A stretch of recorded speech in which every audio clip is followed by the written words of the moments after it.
राष्ट्र हो या महाराष्ट्र और या फिर हो अंतर्राष्ट्र, जब भी इंदौर का नाम सामने आता है भय्यू महाराज का नाम आना लाजमी है। भय्यू महाराज ने बहुत अल्प आयु में निर्धारित कर लिया था कि उनके जीवन का लक्ष्य क्या है, और यही कारण है कि आज विश्व भर में 4 करोड़ उनके अनुयायी हैं। उद्योगपति हों, फिल्म स्टार की हस्तियां हों, बॉलीवुड हो या राजनेता हों, हर व्यक्ति यहाँ आकर के नतमस्तक होता है। लेकिन हाल ही में कोल्हापुर के एक कार्यक्रम में उन्होंने संन्यास का जिक्र करके आध्यात्म जगत में हलचल मचा दी। इन्हीं सभी मसलों पर बात करने के लिए हमारे साथ खुद भय्यू महाराज हैं। ग्लोबल हेराल्ड पर आपका स्वागत है। जी, आप किसी भी क्षेत्र में हो, परिवार में रहकर भी आप सन्यासी रहते हैं, क्योंकि सन्यास ये मन, आत्मा और बुद्धि का संकल्प है। और सन्यास तभी असंभव होता है कि जब आप विरक्त हो, अर्थात आप मूल्यों को, नीतियों को भौतिकता से अधिक प्राधान्यता देते हो, उसको सन्यास बोला जाता है और उसी को सच्ची विरक्ति बोला जाता है। तो जब मैं इस क्षेत्र में आया था तो मन, वचन और कर्म से सन्यासी ही था। गृहस्थ व्यक्ति और गृहस्थ जीवन जीते हुए भी आप मन से सन्यासी रह सकते हैं। ये हमारे को भगवान श्री कृष्ण के दर्शन से सिद्ध होता है। और सबसे बड़ी बात यह है कि आज की शोकांतिका समाज की ऐसी है कि पहले हमारे को अशिक्षित रखकर जो है गुलाम किया गया, अगर आप देखें। उसके बाद में आज हमारी परिस्थिति ऐसी है कि आज हमारे को एक आकर्षण के वलय में फंसाकर गुलाम किया जा रहा है। हमारी समाज की स्थिति कोई सुधरी नहीं है।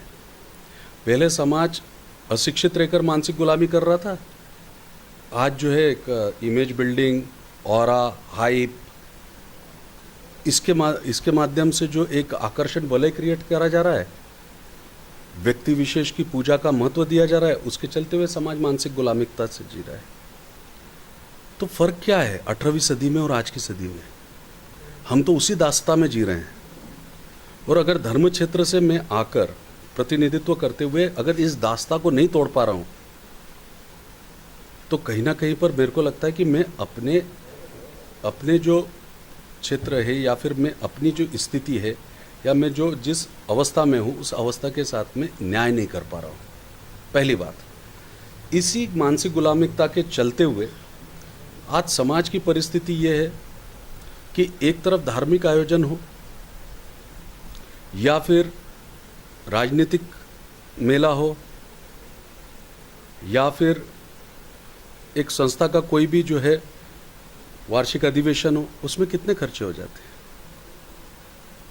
परंतु उसके बाद में भी क्या समाज की स्थिति सुधर रही है? मानसिकता बदलना बहुत आवश्यकता है, दृष्टिकोण बदलना आवश्यक है। अंधश्रद्धा, सामाजिक रूढ़ी, कुरीति, अंधविश्वास जैसी जो प्रथाएं हैं जो इंसान को घेरे पकड़ी हुई है, मुझको लगता है अब इसके परिधि से मनुष्य को और समाज को निकलना बहुत आवश्यक है। नहीं तो स्वतंत्रता मिलने के बाद में भी आज तक हम जो अंतिम प्रवाह के व्यक्ति के साथ न्याय नहीं कर पाए हैं, या कितने लोग हैं जो समाज के मुख्य प्रवाह में नहीं आ पाए हैं, उनके साथ हम कैसे न्याय करेंगे? धर्म का अधिष्ठान बहुत बड़ा है। धर्म का अधिष्ठान राजनीति, समाज और परिवार व्यवस्था से ऊपर होता है, और धर्म ही इन व्यवस्थाओं का निर्धारण करता है। धर्म सिद्धांतों के मूल्यों के रक्षण के लिए जो अर्थ का नियोजन किया जाता है उसे राजनीति कहा जाता है। और उस अर्थ के नियोजन से जो ऊर्जा निर्माण होती है और उस ऊर्जा से जो अनेकता में एकता और एकात्मकता के संदेश के साथ विकास का दर्शन होता है, उसे समाज कहा जाता है। और उस समाज में संवेदना युक्त जो जीव रहता है उसे मानव कहा जाता है, मनुष्य कहा जाता है। और उस संवेदना युक्त मनुष्य ने अपनी संवेदना को सहेजने के लिए और बांटने के लिए अपने परिवार की रचना की है। ये परिवार का स्वरूप है। और इस परिवार के रचना के साथ मनुष्य अपने कर्तव्य और उत्तरदायित्व का समाज के प्रति, राष्ट्र के प्रति और मानवता के प्रति अपना पालन करता है। अब परिस्थिति ऐसी है कि समाज सेवा ये प्रसिद्धि का माध्यम है। देखिए, बहुत एक स्पष्ट बता रहा हूँ कि राजनीति धर्म वंशवाद बढ़ाने की प्रक्रिया है, धर्म भगवान बनने का साधन है और समाज सेवा ये पुरस्कार प्राप्ति का ध्येय हो चुकी है। आज जो सच्चे काम करने वाले समाज सेवा के, उनके पास संसाधन ही नहीं है लोगों तक पहुंचने के लिए।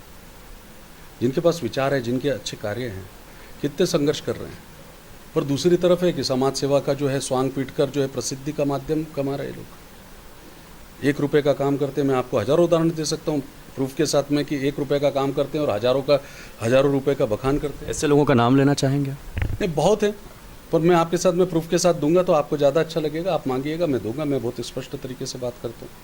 दूसरी तरफ आप मेरे को आपसे पूछना है, आप ही से एक प्रश्न पूछना है कि जंगल कट रहे हैं, माछड़ा समाज अभी भी मुख्य प्रवाह में नहीं आया। ऐसी कितनी जनजातियाँ और प्रजातियाँ हैं जो शोषण आधारित व्यवस्था का शिकार हो रही है, शोषण आधारित व्यवस्था का शिकार हो रही है। पानी का बड़ा प्रश्न है। आज कहा जाता है 33 करोड़ लोगों प्रभावित हैं। 2 साल पहले तक जो निम्न मध्यम वर्गीय परिवार है, जो किसान है, जो कर्जबाजारी नहीं हुआ करते थे, आज हेल्थ इश्यूज़ के चलते हुए परिवार में कर्जबाजारी है। 89% लोग जो भी हैं, 89% एक सर्वेक्षण के हिसाब से बता रहा हूँ, 89% लोग जो कर्जबाजारी नहीं हुआ करते थे, आज केवल अपने बच्चों के एजुकेशन के चलते हुए जो है कर्जबाजारी है। मेरा कहने का अर्थ ये कि जिनके पास हैं और जिनके पास नहीं है, इसी के लिए तो धर्म बना है।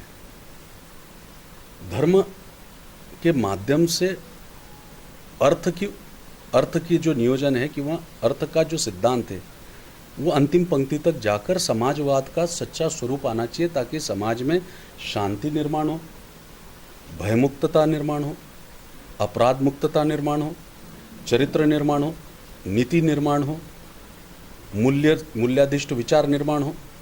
पर आज आप चिल्ला रहे हैं, आवाज़ दे रहे हैं, आपके जो है कानून बना रहे हैं, आंदोलन खड़े कर रहे हैं, पर आप ये देखिए समाज में व्यभिचार क्यों बढ़ रहा है, समाज में विकृति क्यों बढ़ रही है, समाज में अपराध क्यों बढ़ रहा है, समाज में गुनाह क्यों बढ़ रहे हैं।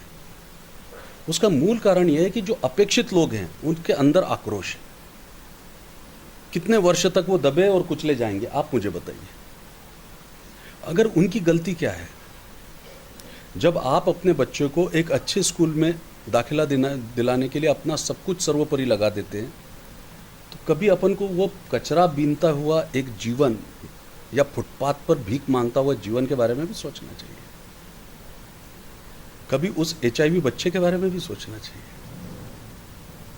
जो समाज से उपेक्षित है। अरे, पिता ने गुनाह किया, बच्चों ने नहीं किया। वो अगर जेल में है तो उसकी सजा उसके बच्चों को समाज क्यों दे, उसे बाजू में क्यों रखा जाए। तो आप अगर देखें तो एक तरफ आश्रमों में और अपने एक एक कमरों से हजारों कुंटल सोना निकल रहा है, हजारों करोड़ की जो है संपत्तियां हैं, और दूसरी तरफ खाने के अभाव में, अन्न के अभाव में 15-15 दिन तक अन्न न मिलने के कारण, मैं आपको फोटो सहित, नाम सहित और पते सहित दे सकता हूँ। आप देख नहीं सकते उस स्थिति को, मैं आपको दावा करता हूँ। कई राजनीतिक पार्टियों के लोग आपके संपर्क में हैं और आपसे मार्गदर्शन भी लेते हैं। क्या आपकी इस पूरे मसले पर कभी चर्चा हुई उनसे, या जो ट्रस्ट को दान दिए जाते हैं और इनकम टैक्स पर छूट दी जाती है, उस मसले पे आप क्या नियम में बदलाव चाहते हैं? मैं बदलाव चाहता हूँ समाज की सोच में, समाज के दृष्टिकोण में। समाज उसको स्वीकारे जो राष्ट्र, मैं ये नहीं कहता हूँ भय्यू महाराज के पास ही आना चाहिए। मैंने जो शुरुआत करी थी, मैंने मेरे विवेक से की थी, माँ भारती के लिए, समाज सेवा के लिए, समाज के प्रति जो मेरे अंदर संवेदना थी उसके लिए किया, मानवता के प्रति जो मेरे अंदर भावना थी उसके लिए किया। मैं कोई फ्रस्ट्रेट नहीं हूँ, मैं कोई डिप्रेस नहीं हूँ, मैं बहुत सोच विचार कर ये बात कर रहा हूँ। मेरे अंदर कोई एंजाइटी भी नहीं है, मैं आपको बहुत क्लियर करना चाह रहा हूँ। परंतु मैं आपको बहुत स्पष्ट ये करना चाहता हूँ कि मैं मूल विषय पर आकर आपको मैं बताना चाहता हूँ कि मेरा बहुत स्पष्ट मत है कि लोगों ने मुझको नहीं बोला, पर मैं पूरा सेटिस्फाइड हो चुका हूँ कि मेरी जहाँ तक लिमिटेशंस थी, मेरी कैपेसिटी थी, मेरे जितने रिसोर्सेज थे उसको मैंने पूरा करा। और खुला खाता है कि कितना कर्जा है, क्या है क्या नहीं, सब आप देख लो। कितना डोनेशन आया आप देख लो, हमारी संपत्ति में वृद्धि हुई कि नहीं हुई या आप देखो, क्या, और हमारे माता पिता के समय हमारे पास में क्या था ये आप देखो। ये सब देखने के बाद में जज करना। भैया महाराज बोल रहे हैं इसलिए आप विश्वास मत रखो। दूसरी बात मेरा ये कहना है कि अगर एक किसान परिवार से आकर आडंबर न करते हुए, चमत्कार न दिखाते हुए, सिर्फ अपने अच्छे आचरण से अगर मैं 12 लाख से ज़्यादा छात्रवृत्ति देता हूँ, 23,000 बच्चियों की शादियाँ करता हूँ, 23 लाख प्लांटेशन करता हूँ। अब आप बोलोगे कि इतने जिंदा बचे, तो मेरे पास में सर्टिफिकेशन भी है कि हमने कितना जिंदा रखे, क्योंकि जो काम करता है उससे पूछा जाता है, ये भी सत्य है। तो 23 लाख प्लांटेशन किए, 1700 तालाब बनाए, 200 नालों का गहरीकरण किया, 2 नदियों की सफाई की। सारे वीडियोस और फोटोग्राफ्स आपको मैं दूंगा, आप अगर चाहें तो आपके पोर्टल्स पे आप प्लेस कर सकते हैं। 800 गाँव में ज़मीन सुधार का काम किया, 153 गाँव में ज़मीन का सुधार का काम चल रहा है। 90,000 किसानों को बीज अभी तक हम वितरण कर चुके हैं। 1000 बच्चे पारधी समाज के हैं। उन पारधी समाज के जब हम बच्चों को लेके आए थे, जब आप विश्वास नहीं करेंगे, मेरे पास के वीडियोज़ और फुटेज देख के 40 बच्चे जन्म से नहीं आए थे। आज वो बच्चे, आप एक इंटरनेशनल स्कूल के पास जाके देखिएगा और हमारे स्कूल को जाकर देखिएगा, एक्सेलेंट लर्निंग है, ई लर्निंग करते हैं पेपरलेस स्कूल के साथ में। और आज 50 बच्चे नेशनल लेवल पर खेलने की तैयारी कर रहे हैं, 16 बच्चे नेशनल लेवल पर योगा में ऑलरेडी हैं। और उन्हीं बच्चों को प्रवचनकार, कीर्तनकार बना के हमने 10,000 फैमिली को जो है अपराध मुक्त किया और व्यसन मुक्त करा। 300 कैदी, उनको हमने मंदिरों के पुजारी बनाने का काम किया। 18-18 साल जेल में रहे, 20-20 साल जेल में रहे। अगर मैं आपको पूरे योजना बताने लग जाऊं, 1 लाख हमारे पास में सीनियर सिटीजन से, उनको हम हेल्थ सर्विसेज प्रोवाइड करते हैं, कंप्लीट हेल्थ केयर। देखिए, हेल्थ फैसिलिटीज़ अलग बात है और हेल्थ सर्विसेज अलग बात है। मैं आपको यहाँ पर फिर 400 मेंटली रिटार्डेड वुमेन से, जिनका रोड साइड मॉलेस्टेशन हुआ, प्रेगनेंसी हुई, बेचारियों को कपड़े पहनने का ध्यान नहीं, कहाँ से गर्भवती होकर अपना स्वरूप संभालेंगी। आप माँ करते हैं, आप अपने घर की माँ को देख रहे हैं, वो आपकी माँ नहीं है।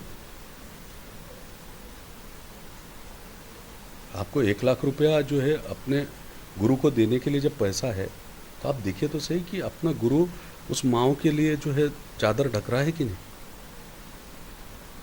अगर 5 लाख रुपया आप देसी या 1000 डब्बे देसी घी के पीपे के लिए आप पर्यावरण यज्ञ करते हैं, अरे वो 1000 देसी घी के पीपे के बजाय आप जो है भूखमरी है उसके लिए क्यों नहीं काम करते? वो सच्चा धर्म है ना। मेरे को बात बताइए कि मैं इतनी बेबाकी से जब बात रख रहा हूँ, तो क्या मैं मार्गदर्शन ये चीज़ें उनसे नहीं बोलता हूँ? मतलब आपने की है बात? मैं तो सबसे करता हूँ, जब आपसे कर रहा हूँ तो उनसे भी की होगी। क्या रिस्पॉन्स है सर? रिस्पॉन्स तो सभी देते हैं, हिंदुस्तान में रिस्पॉन्स का कोई प्रॉब्लम नहीं है। पर जैसे पर कार्य सिद्ध जो है ना, जो एक बोलते समर्पण है या फिर एक जो एक रिफॉर्म्स है, उसका बड़ा प्रॉब्लम है। क्या सुनेंगे, विचार बहुत अच्छे लगे, 2 दिन तक याद रखेंगे, तीसरे दिन भूल जाएंगे, कोई फर्क नहीं पड़ता। क्या that is why people laugh on us कि Indian people are having the shortest of the memory. और हमारी संवेदना भी तात्कालिक, आज भैयू महाराज बोल रहा है इसलिए संवेदनाएं जागृत हो रही है। और कल 3 दिन बाद एक नया मुद्दा आ जाएगा, तो भैयू महाराज किसी कचरे के डब्बे में रहेगा और जो है उस मुद्दे पे के प्रति संवेदना जागृत हो जाएगी। तो हमारी संवेदना भी तो छद्म हो गई है बाजारीकरण के इस युग में। तो मेरा ये बहुत स्पष्ट है कि आपने ये बोला था कि मेरा ये कहना था कि मैंने मेरे जो लिमिटेशंस के साथ में काम किया, माय लिमिटेशंस आर ओवर। मैंने विचार रखा, एक मॉड्यूल तैयार कर दिया, जिसको काम करना है उस पर करें। सिंहस में जो वीवीआईपी पंडाल लगे हैं, कई भक्त वहाँ पर दान भी दे रहे हैं, ऐसी में महाराज लोग रुकें, उस पर आपका क्या कहना है? मेरा ये कहना है, सिंहस्थ एक आस्था का कुंभ है, हमारे संस्कृति का प्रतीक है, हमारी परंपरा का धरोहर है। माननीय शिवराज सिंह एक संवेदनशील व्यक्ति हैं और एक नेता कम राजनेता कम एक अच्छे इंसान हैं और बहुत सहृदय व्यक्ति हैं। उन्होंने बहुत अच्छा कार्य किया है, बहुत नियोजन अच्छा किया है। उन्होंने धार्मिक अधिष्ठान को एक अच्छा महत्व देने का कार्य किया। उसके लिए मैं उनको धन्यवाद भी दूंगा और साधुवाद भी दूंगा। सिंहस्थ और कुंभ पे कोई आक्षेप नहीं होना चाहिए, क्योंकि वो हमारी संस्कृति, धरोहर और हमारी अस्मिता का प्रतीक है। पर प्रश्न ये है कि जब हम त्याग और समर्पण की बात करते हैं, तो त्याग और समर्पण में आज सबसे बड़ी आवश्यकता यह है कि त्याग उसके लिए हो जिसे हमारी ज़रूरत है, समर्पण उसके लिए हो जिसे हमारी ज़रूरत है। आवश्यकता, आप अगर 5 करोड़ का बजट लेके आए हैं तो आप 1.5 करोड़ में काम चला लीजिए। 3.5 करोड़ रुपए जो है अच्छे कार्यों के लिए, या फिर जिन किसानों के या फिर जिन मजदूर परिवारों के लिए जो है अनाज के अभाव में, भूखमरी के अभाव में जो आत्महत्या कर रहे हैं, उनको दे दीजिए। या ऐसी जनजातियों के लिए के लिए खर्चा कर दीजिए जो मुख्य प्रवाह में नहीं आई है। या ऐसी सामाजिक चुनौतियों के लिए लड़ना चालू कर दीजिए जो अभी भी अभिशाप बनी हुई है। तो किसी भी तरीके से आप करिए। मेरा बहुत स्पष्ट मत है कि हर चीज़ भैयू महाराज कर रहा है और ये मैं महान हूँ, मैं श्रेष्ठ हूँ, ये नहीं मेरा कहना है। मुझे सोच बदलने के लिए यह निर्णय लेना पड़ा है।